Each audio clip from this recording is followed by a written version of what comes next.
Morning, good afternoon, good evening mga boss. Ngayon po ang pag-uusapan po natin ay about po sa pagnenegosyo po.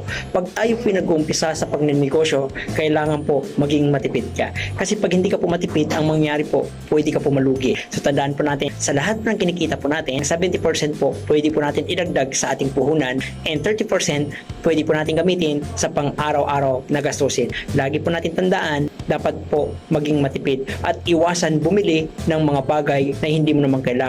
Kung ang pangungutang mo ay para lang mabili ang mga pagkain gusto mo, huwag ka nang mangutang. Tataba ka lang.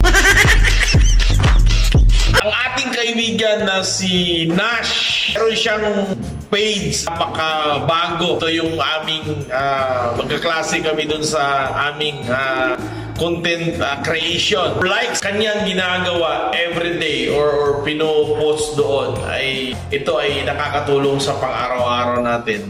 Motivation para tayo ay matuto.